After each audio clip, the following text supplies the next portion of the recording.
All right. Well, this next topic is it's going to be very, very powerful. We got um we got a grant now going on 4 years doing foster parent advocacy because there are just certain issues that we're not made aware of because there's nobody advocating for children via the people who are caring for them 24 hours a day, and that's their foster parents. In almost every advocacy case that we get involved with, it's because the foster parent had brought it to our attention.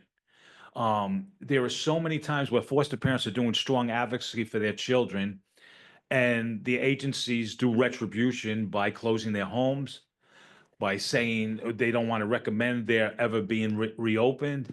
And we've had so many cases where children have been living somewhere 2, 3, 4, 5, 6 years with the same person. And then they wind up willy-nilly moving a home because either of a false allegation or a disagreement with agencies have a lot of power. So we needed to do some advocacy, and today you're gonna hear one of the specific areas that we were focusing on is what happens when you are falsely accused. You do get a false indication, and how do we clear your name, and a variety of other issues that they've been working on. So I'm glad. Oh, and I'm going to turn it over to our, and I'm very proud to say this, our staff attorney. The coalition has an attorney for the last year, and she's been doing work for us at this conference for a number of years now. But she came on full time last year. And Megan O'Leary is leading a panel of really amazing people. Oh, I'm sorry, I didn't mean for you to come up. I just wanted you to be in the room and listen. But Isabel is here, and she's with New Yorkers for Children. So she's our program monitor. No, just please. I just want you to hear these guys. That's all I'm saying. All right, so good. Turn it over to Megan. Hello, everyone. Hello, Long Island. Hello, Ithaca. And hey, Buffalo, go Bills. All right, so as Pat said, I'm Megan O'Leary. I'm the staff attorney with the coalition. We run a legal hotline, and we've been kind of tracking the issues across the state that keep coming in. And one of the ones we're going to talk about today is one of the more consistent issues that we see. That's the issue of the do not recommend status that is put on foster parents' names when their homes are closed if the agency basically has an issue with them, sometimes any sort of issue. That status is visible by other agencies if they go and try to apply to reopen their home. Sometimes it prevents them from getting children who were probably wrongly removed from their home. So we're going to talk about that today. On the panel, we have Carla Brathwaite and Antoinette Sumner-Cotman and Rachel Hood. If you guys can introduce yourselves, and then we'll get started. Hi, good afternoon. I'm Carla Brathwaite. I am a foster parent with New York City for the past 6 years. I'm also an assistant principal in the New York City public school system. I supervise special education, science, and physical education. Good afternoon. My name is Antoinette Sumner-Cotman. I'm a foster and adoptive parent in New York City. I also serve as a family advocacy specialist with AFF-CNY for the New York City area. Hi, everyone. My name is Rachel Hood. I'm the Senior Director of Programs for You Gotta Believe, and I'm also an adoptive parent of an older teen from foster care, was 17 when we adopted him and is now 26. Can I just ask before we go any further, could everybody hear each of our participants? Okay. Hello, can you hear me? Is this better? Better. Okay, I'm not good with mics. I'm sorry. Thank you. All right. Again, Antoinette Sumner-Cotman, foster adoptive parent. I'm a family advocacy specialist with AFF-CNY for the New York City area. Thank you. All right, so we want to set the stage by telling you a very real, very personal story. Carla's going to tell you the very real, very personal story. Hi again. So like I said, I've been a foster parent in New York City for the past 6 years. And there was a little one that was placed in my home, when he was 3 days old. And, when he was 6 years and 13 days old, so he's in my home 7 days a week for 6 years and 10 days. Um, there was an abrupt, immediate removal. We were home having dinner and, playing games and doing homework, multitasking. And the caseworker with the supervisor showed up and removed him. Uh, no 10-day notice, none of the things that are in place. It's just an immediate removal. There was an allegation that was cleared by OSI and the Child Advocacy Center as well. And he was never put back in my home, even though the allegations were cleared. It turned out to be a false allegation, but it was cleared nonetheless within the 60 days, but he was never returned. And so we are in process and we've been fighting it, but in the process as well, the foster care agency did not notify me, but they closed my home as a foster home and put a DNR on my record. And at the time I had heard about it from doing work with the FFCNY, but I had to learn more about it as it was happening to me. So that's the brief story of a very real experience of what happens with DNRs, or how and the impact that it has. Because again, he was only in my home for his entire life, and then he got moved around to a number of foster homes upon removal. And of course, you talk about the behaviors in school, and as a educator, I see the other side of that at work, and so I knew or understood what was happening, but nonetheless, I couldn't do anything about that. Thanks, Carla. Can you tell everybody how you found out there was a DNR on your file? So I found out that there was a DNR on my file because when the child was removed from my care, when a child is removed from a birth parent, there are steps that are taken in order to reunify. I decided that I was going to take a parenting class and any other classes I could take to show that I was making diligent efforts to be reunified with my foster son that was in my home for his entire life. And so I took a course, a parenting course, and with that same organization, the child's attorney in court filed for the child to come back to my home. And on the day that the child's attorney, we were being heard by the judge, the foster care agency said that they were planning to close my home. We knew that there was supposed to be a process, which is that there's supposed to be a meeting. I'm supposed to be notified in writing. But I also knew that legally you can't close a foster home if they're in the process of transferring. So because I had a relationship with this other foster care agency that I had already took their parenting class with and got stellar reviews, I immediately tried to transfer to that foster care agency. They're not very fast. And so in the process of meeting with them, they looked in connections and said, "Oh, your home is closed." I said, "What? I didn't have a notice. There was no meeting, nothing." And then I was told that there was also, not only was my home closed, but there was a DNR placed on my home. And I asked, for what? Because again, no one told me anything. And they reached out to the foster care agency and just said that my home was closed because of the investigation, which was unfounded. But there's no legal process for removing a do not recommend at this point.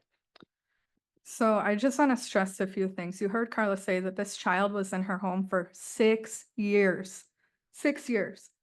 And you heard her say that multiple providers, the child's attorney who had known him for years, were asking him to be returned, right? We've had cases where, well, you also heard her say that, birth parents, these removals don't happen in the same way, right? There are more protections there, as there should be, right? But when we're talking about situations like Carla's, where it's 6 years, or situations where the birth parent's rights have already been terminated and the person's on the path to adoption, those standards are still still the same, even though they'll change a couple days later post-adoption, pre-adoption. It's a pretty low standard to be able to remove a child, close a home, mark it with the DNR. I wanted to ask Antoinette, can you give some examples of other cases that you've dealt with where they've had this DNR on I their home? had a couple of other cases. One in particular, I had a couple of other cases. One in particular was a case where the child had been in the home for 4 years. The parent had started the adoption process, had signed the paperwork. Um, and there was some, I want to be nice. There was some, there was a worker who had some problems with control. And because she wasn't getting the response she wanted from the parent, allegations were filed. And they went to remove the child. Now, in addition to her having previously signed those adoption papers, she had also, the birth mom had also provided the agency and her attorney with a statement that she wanted to designate this parent to adopt her child, which was ignored. Ultimately was ignored. They did not respect the parents' opinion on this. They did not respect the fact that this child too was in the home for over 4 years, came as an infant. And they also did not respect the fact that the child's case was overturned. It was not founded. Rachel, from your point of view, as a caseworker who looks at new applications or transfer applications, are there times where you would say it's justified to put a DNR on somebody's file? And how do you make that decision? Sure. I'm sort of here speaking from the agency perspective because we do have that backdoor, sort of that agency insight to look in connections, right? And I think there are certainly appropriate reasons to use the DNR, although later I think we'll get into whether or not we think that we should even have the DNR, which is another question. But right now, let's say there certainly could be a reason to place a do not recommend. I mean, there are legitimate concerns that can be placed on a home, right? There are safety concerns. One might argue that those are fully wrapped up into the, SCR, the criminal history. But what we find that we are looking at is when we see a DNR, you are able to read in connections what the explanation that the other organization has given for the DNR. However, typically, I think a good agency, which we do try to be, is speaking to the parent and saying, you tell us what happened, because ultimately it's up to the agency to decide whether to take the DNR. It's simply an advice. It's a recommend, right? So you don't actually have to follow that. You can decide to look at that and make your own decision as the agency. And I will say that we, as You Gotta Believe, hear a lot of cases where we are like, it sounds like your home, this DNR was not appropriate, and we would be happy to open your home. And so we do see a lot of those cases. So what can somebody do if they have that DNR on their record and they approach you to reopen their home? What can they do to show you that you'd be justified in reopening it? The best thing for us is to simply tell the story, to let us know what happened from your perspective, and be open and honest about the situation. That's number one. Number two, to just be transparent about anything that may or may not have happened, to give us the background, to give us as many details as you can. I think that's very helpful. really that's kind of it, because what we're doing is we tend to take a case from the start and make our own, our own assessment of each individual case. And that may be part of the assessment to look at the a previous DNR. But that's not going to be the full assessment. So to just sort of be really open and honest and engaged, talk about what happened. And, you know, that's really all we're looking for. So there is some OCFS, there are some OCFS directives on, best practices policy, what agencies should be doing when they are closing a home and marking it with a DNR, although it's pretty limited, right? It just says how to mark it with a DNR, not necessarily why. When it comes to reopening the home, the guidance is simply process the application, consider the reasons for the DNR, and then use your best judgment on reopening the home like you would if the home didn't even have the DNR to begin with. But Rachel mentioned, communication, being clear, upfront, honest. Antoinette, can you speak to communication when you kind of see problems starting ahead of time? How can Yeah. foster parents communicate with the agency to try to avoid it getting to this point? Well, one of the things that I like to recommend parents do from day one, this is going back before you even have an allegation, know who your team is. When I say your team, they don't work with you as a team, but that's just to tell you who the parties are that are involved in the care of the children in your home. And the important person is the child's attorney. That's one of the persons that you should definitely know. I don't know how many times I've gotten a call where a person needs assistance, and I asked them, well, have you talked to the attorney? They don't even know who the attorney is. So you need to know who the child's attorney is. You need to be able to communicate with the worker and her supervisor. You need to have the child's pediatrician, be it a community doctor, agency doctor, or both. Some children have both that they see. So that you're opening up the line of communication where you're documenting everything. Don't be afraid to talk about your concerns and your mishaps. It doesn't make you less of a parent because you say that you have some problems with the child's behavior, or you notice that this child is not, really eating well. Anything, because you'll be surprised at the things that come up in these investigations. Should be reported. And you don't just report it to the worker. I found that does not work. It really does not work. You have to report it to everyone. You don't have to call every time something happens.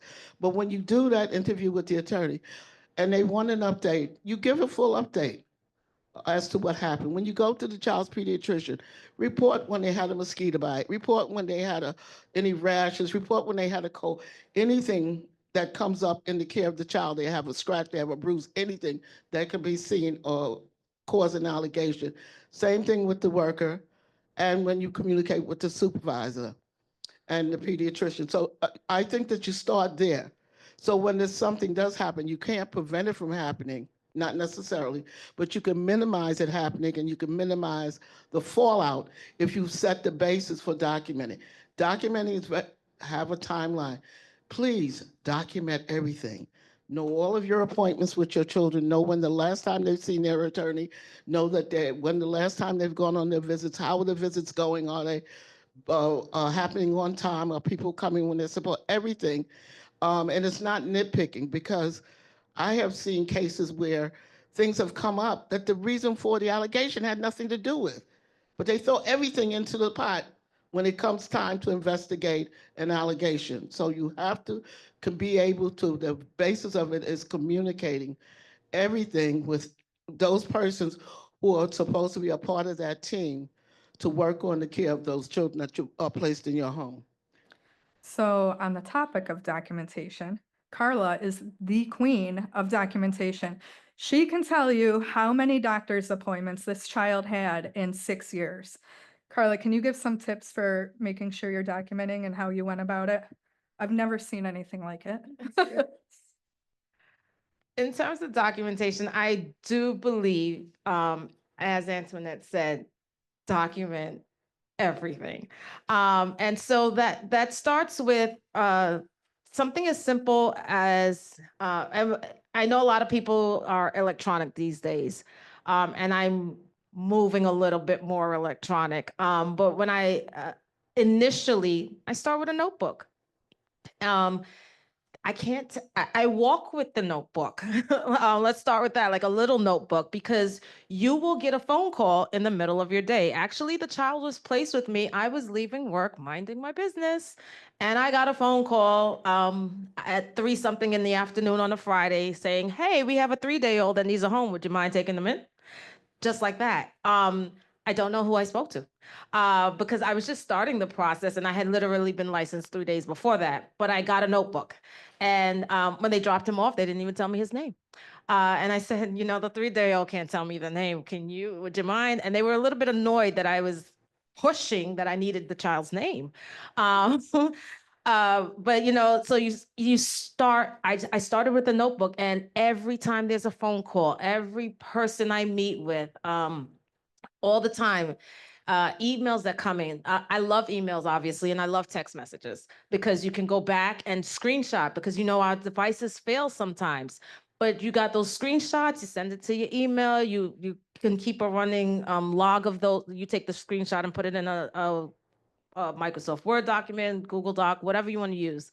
But you keep the documentation because something that you thought was completely inconsequential 5 years ago comes up in court 5 years later. And you're thinking to yourself, I remember writing that down. I remember this. I have notes on this, but you have to go back and you have to find it and you have to be able to pull it up, and it has to be quick because when you're in court and there's oral arguments going on, you don't have time to say, I'm going to come back to you later on. You better be able to find it and find it fast. A quick example, we were in court and again, I'm a supervisor of special education. The child has an IEP. I was accused of having him in the wrong education setting. I said, wow, this is my job here. I can tell you Part 200 of New York education law like the back of my hand in my sleep.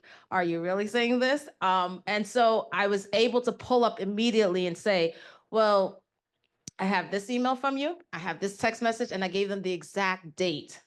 They immediately changed and said, well, we have another problem. And they just changed the subject and didn't even address it. But that was only because we were in court and I can immediately pull up the email, give them the date on the record and who it came from and where they sent these papers to. And then they just changed the subject. But you have to have everything documented. And along the way, I will say what I learned was that I had to take what was in my notebooks and digitize it. Because again, so now that we're 6 years into the case, well, 7 years at this point, I have 8 notebooks that are full, front and back. And so when you're looking for information, it's really hard to turn through all these notebooks and like, is it in notebook number 1, number 2, number 5? Which notebook is it in? So learning, at some point I had to go back and digitize things so that I can put it into a Microsoft Excel file or Microsoft Word, actually both, depending on what information it is. And you can do Control F and type in a keyword and find it. But to start out, write it down and at some point digitize it, or you could start out with digital, but take notes on everything because like I said, what you don't realize up front is important comes back as really, really, really important later on. It's also really important to get into the details, right? So if somebody's saying, I'm removing this child or I'm closing your home, why? Is this an emergency removal? Are you still considering sending the child back? Or is this a final decision? You're going to want to, ask the questions. I think, Antoinette, you had some advice for when a removal is happening. What kind of along those lines? What do you ask? How do you handle it? Yeah, when the child is removed, uh, one of the things is I've been in the system long enough to know that there's supposed to be a process. So there is a process that is currently not being followed. But the process is they're supposed to give you a 10-day notice. Unless there's imminent danger or an emergency, what they call it now, an emergency removal. Then the next thing is a placement preservation meeting. At the placement preservation meeting, you're supposed to sit down, come up what the concerns are, and what could be put in place to address those concerns in an effort to quote unquote preserve the placement. The next thing is the independent review, which is something that sort of came in between. I don't remember that years ago, but the independent review, which is held with ACS, where if the placement preservation still leads to any kind of removal, any threat of removal, you can request an independent review, and that's conducted by ACS. If that doesn't come in favor what you would like to as the outcome or the decision, then the final step, well, it's not actually the final step because it's a step beyond that, but the final step in trying to have the child returned is the fair hearing. So that's the process that's supposed to happen.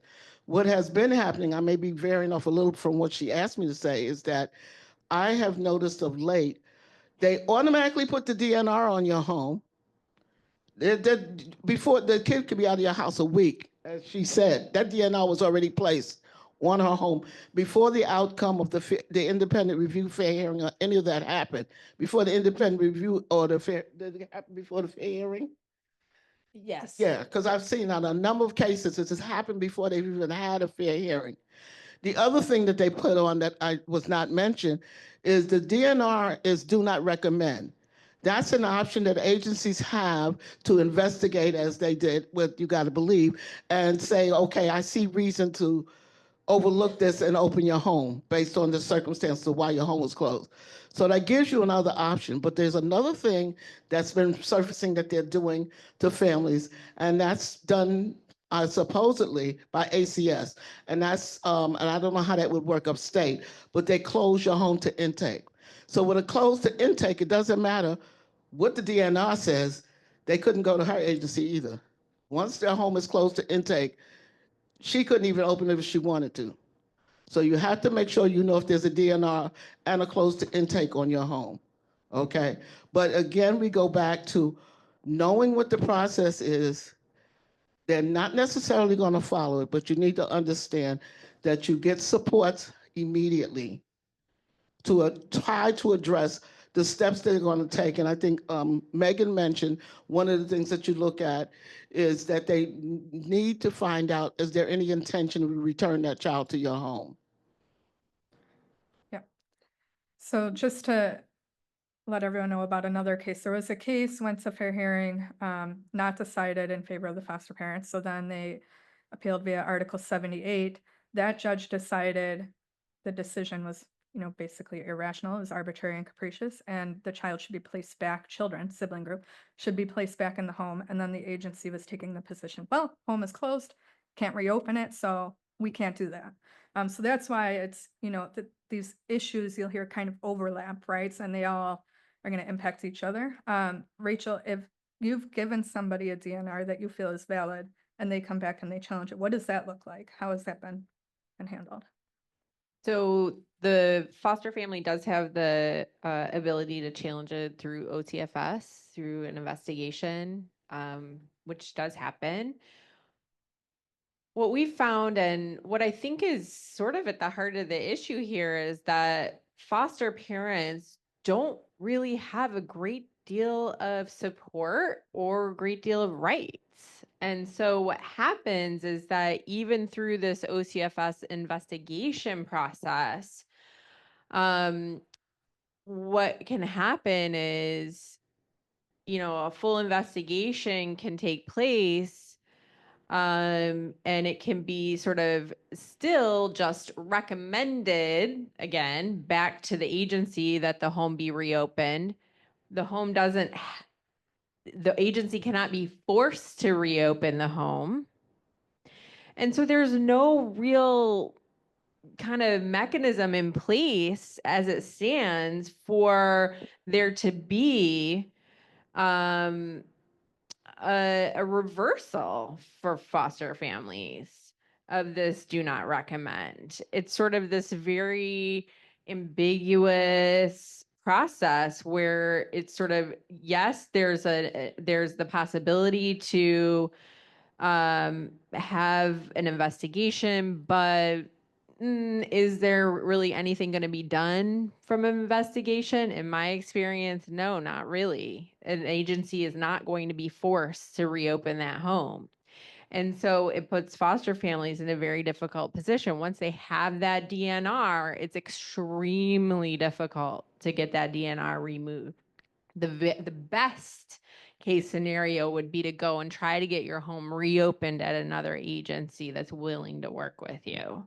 And it's really, it's just not, in my view, it's not a great system because it puts a lot of power in the hands of the agency. And in particular, it really only takes two folks within an agency to make that decision. It's a caseworker and a supervisor. And it could just be a supervisor. It needs a supervisor sign off and somebody with a supervisor role and connections to make that home closure. So if you, as you said, sort of piss off a supervisor, which is something we've not explicitly said, but is what happens and is easy to do. I mean, in our prep call, we haven't really like talked about this a lot, but another thing that does happen is if foster parents and I don't know if anybody has experienced this here, but the calls that I get and the situations that I will hear often when folks come to me and want their home reopened is they'll say, look, I was advocating. What I was doing was advocating for the youth in my home. Or what I was doing is I asked for removal and they wouldn't remove this youth.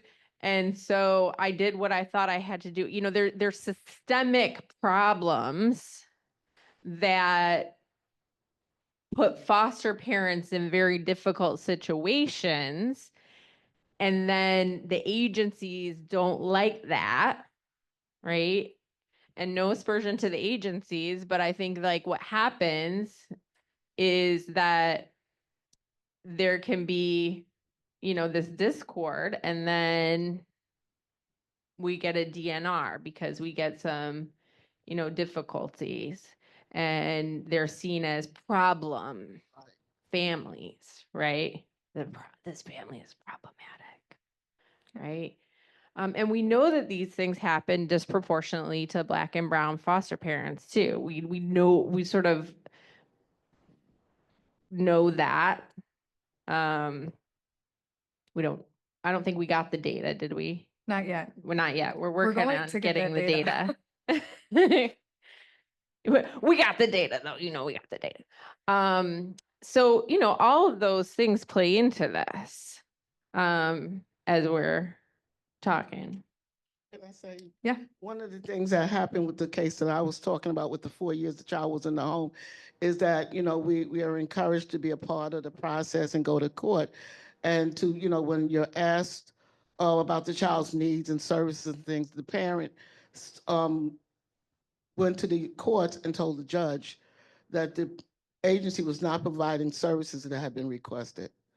And the judge got on them about that. And I think that was one of the things that started the snowball of them, because it came up actually during the independent review, but about services. So I think that was one of the things. And unfortunately, like she said, that was in an effort to advocate for the child. And yet it was used to say, how dare you turn us into the judge? How could you tell the judge that we didn't do our jobs, or we didn't do this, that, and the other? So that's a real part of it. People bring their personalities to work with them. And if they're on some control trip, you're going to have a problem. You're going to have a problem. And it's true. And I think that one of the things we haven't mentioned, but it's a critical part of what we talk about, is the best interest of these children. In this whole process, nobody's concerned that this kid was in this house for 6 years and has lost the only parent that he knew. No one's concerned that that kid was in that home for 4 years, and that was the only parent that that child knew. She was also autistic, and routine and stability in her environment was important to her development. None of that was considered. Is you pissed off the nurse, so she's not going back there because we're going to have 99 reasons why this should not work.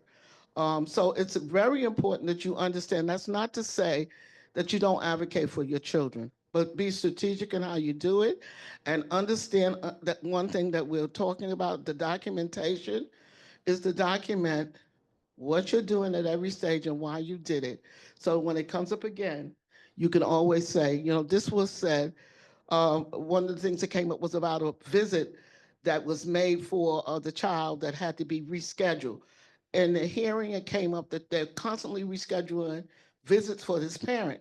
But they didn't mention that the visit had to be rescheduled because the agency made the appointment with a doctor that didn't take their insurance for that particular concern. So, but that wasn't said. And if it hadn't been pointed out, it looked as if the parent was constantly canceling appointments or making changes that weren't being adhered to for in terms of the child's medical care. So you got to be very strategic and clear. The other thing is when you have these hearings, meetings, placement preservation meetings, or whatever they are, go with someone, a neutral party who's not emotionally involved, particularly for a child that you've had for 6 years, because they're going to hear things that you're not hearing. And they're going to be able to say, well, they just said so and so, and did that happen? You know, or you can address things like inconsistencies in the testimony. I've had to go into a hearing and heard inconsistencies in the testimonies from the doctors and the people that were involved in doing some of the assessments where they had some disagreements on what they felt was a problem. Because I was not emotionally involved as that parent was, I picked up on that. And that was something that was able to be presented to the hearing officer that, you know, here we are holding somebody responsible for that the medical professionals don't even agree on. You know, so it's important that you also have supports. Yeah, it's important to have somebody like Antoinette who can accompany you in these meetings at the independent review, the fair hearing event. Just so everybody knows, there is a right to an attorney for foster parents in family court, and it starts from day one. If you've been to any, talk that I've done, you've probably heard that by now. A lot of courts across the state are not advising foster parents of that right. And, we were talking a minute ago about kind of this pushback that you get from agencies when you start advocating for yourself. We've already started having some agencies say that, if you lawyer up, it looks like you are not supporting reunification, and therefore if the child's moved, the child's not coming back to your home. It's inappropriate, shouldn't be happening. You have a right to an attorney under the Family Court Act. So if anyone's having issues with that, feel free to reach out to us after the conference. All right, so, there are some things you can do to be proactive and kind of, you're having issues, you need support from the agency, you're not getting support. There are trainings and other supports available. Does anybody want to speak to, I know Antoinette, trainings at the coalition, or Carla, trainings that you've done? So in terms of trainings, the coalition offers trainings and workshops. But one of the things that's also important as a foster parent, a kinship caregiver, is to go to any training that any organization provides for the children, especially if it's directly aligned to their diagnoses. So there are outside organizations that provide workshops for children. For example, some that come off the top of my head, there's Parent to Parent, there's Hassenfeld Children's Hospital, and they're virtual, by the way, so you don't have to go in person.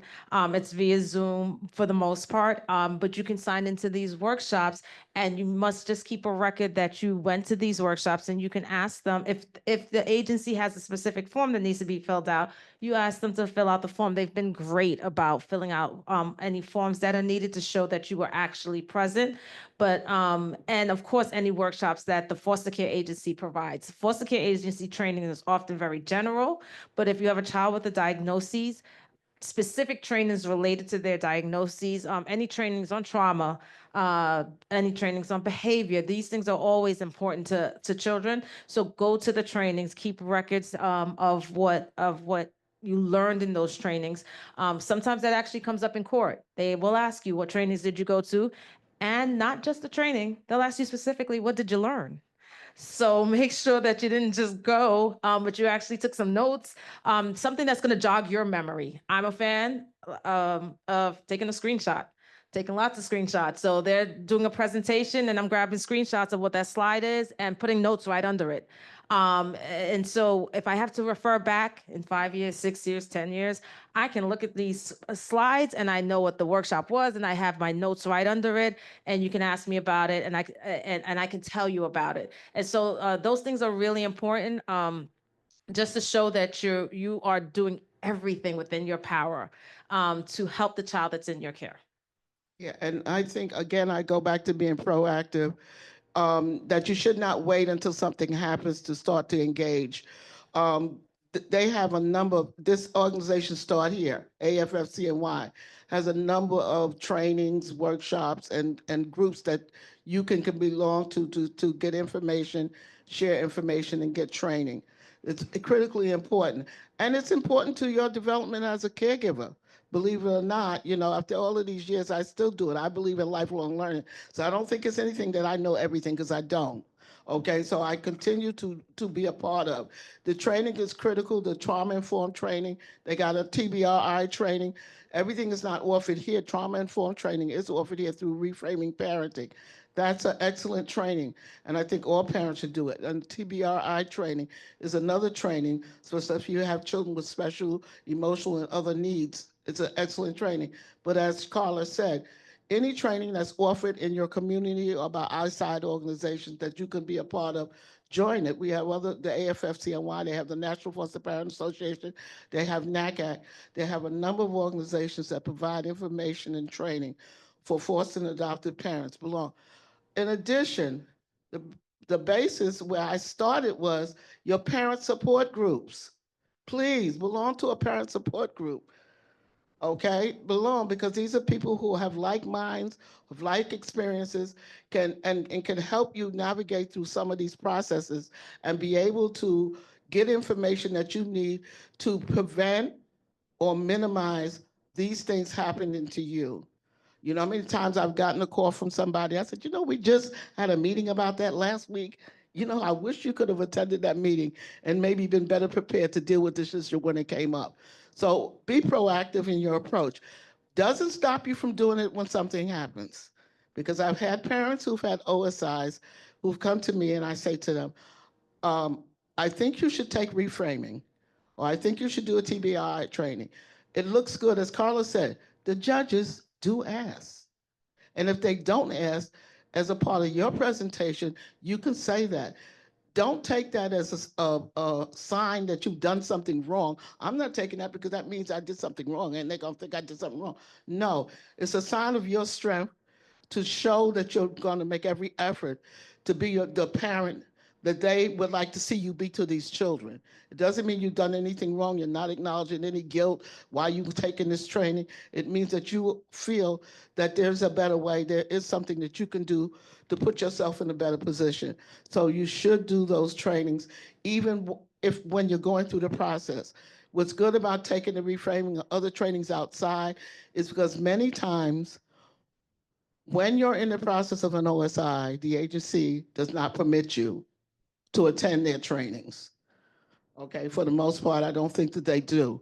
But you can come and do trainings with other organizations.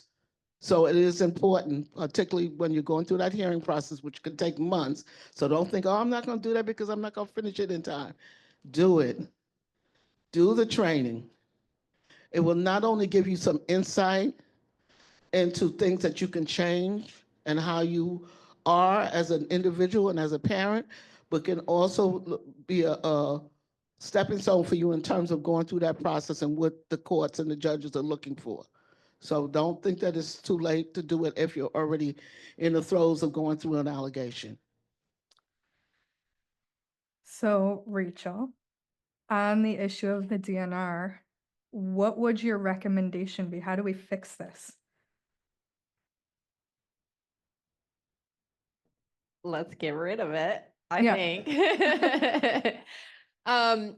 Yeah, I mean, we chatted about this, Carla and I, and a little bit, and I think, we'd love to see some system change around it, obviously, because we don't think it's working as it is. We'd love to see, if it stays in place, we'd love to see, similar to like what the previous panel was talking about, like more parent involvement, like a parent panel, or like more oversight, because we don't think that, that agencies should be able to just throw a DNR on any family, with like this such limited oversight, where it's just like DNR, and then that sort of follows them. Let it be a discussion of a panel of peers, of parents. We think that that would be more fair and equitable and just. But ultimately, we kind of talked about, like, do we even need this, right? Like, what is the purpose that this maybe even serves broadly? Isn't it sort of up to each individual agency to screen each family, and also we have the fingerprints, we have the criminal background checks, that screens out that part. We have allegations, those are screened in or out. And then the rest of it, let it be agency by agency. So those are some of the things that we kind of came up with about the current state of affairs, because from our perspective of a social justice oriented agency, and from I don't want to speak for foster parents, although I was one, and experienced a lot of the same issues. I was sort of, I actually was looking at it, and my old boss Mary was like, I saw you're on that panel, did you get a DNR?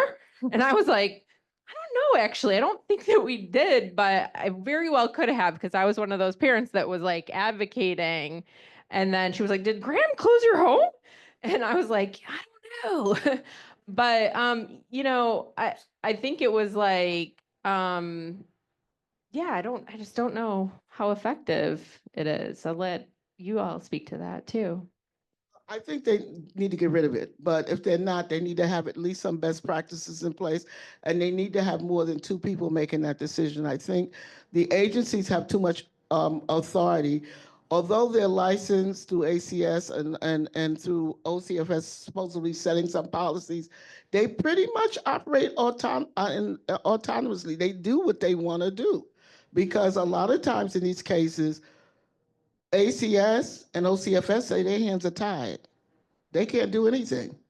So you're giving authority to these agencies to destroy families. And more importantly, I'm going to go back to it, to destroy children, because the children are at the center of what's going on. That we're talking about the foster parents, but who's the child? This is a 6-year-old child that was moved out of a home he lived in all his life. Another one, same thing. And it happens all too often. We're talking about ENR and home close to intake, but think about, and that was the discussion of the previous panel also, the number of children that are moved from one home to another within the system. There's no reason for a 6 or 7-year-old to be in 4 homes in a year. That's ridiculous. Somebody's not vetting their homes. They're not doing anything to say, we need to find an appropriate placement for this body, someone who's maybe more proficient in dealing with those behaviors, and look for that. By the time you change that child twice, you should know that you need to do something more. That's ridiculous for a little baby to go through that. And do you think it's going to get better? I've never seen it get better. That child's behavior regresses, if anything. It's not going to get better. So that's what's so ridiculous about it. So we need this whole thing about the DNR, the home close to intake, and the simple movement of children needs to stop. Will it be necessary? Well, as with all things, there are going to be times when it's necessary to do that, but not to the degree and in the amount of times that it's happening, and especially to little children.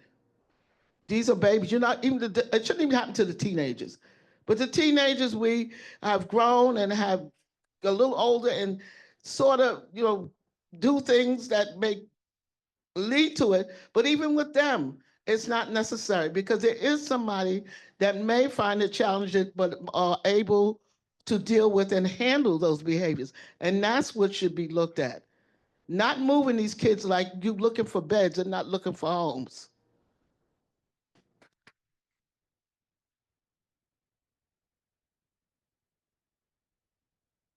Carla, anything to add to that as far as the fix? In No terms of the program. fix, I agree that I don't think that having the DNR in place, the system in general is the best thing. And coming from someone that I hire staff as part of my job, we're actually in interview season, and there's in no other system that I know of is there something where we can just click off one person and I'm a supervisor. I can't just go into any teacher's file and just click, hey, I don't recommend you work at any school ever for the rest of your life. The teachers, you go through training, you get degrees, just the same way to become a foster parent. We don't just wake up one day and become a foster parent. It took a lot of training and a lot of effort. And somebody with a click of a button can say you should never be a foster parent for the rest of your life. And there's no recourse. ACS's position is that our agencies are quasi-governmental, so they can make decisions as they choose. And the agencies, their attitude has been, you can't make me open back up the home. So who's gonna make me? And ACS says, I'm not gonna make you. And OCFS says, I'm not gonna make you. So there's literally nowhere to go. In every other system, we have what's called due process, and everywhere else has due process except for a foster parent with a DNR where somebody just clicked off, you shouldn't be a foster parent forever. And that's their payback for fighting back. Yeah. So listen, if anybody knows a programmer who has access to connections and can delete that field for us, please reach out. And if not, Or just delete all of connections. if not, please jump on board, help us keep up the chatter. We want to get this issue fixed.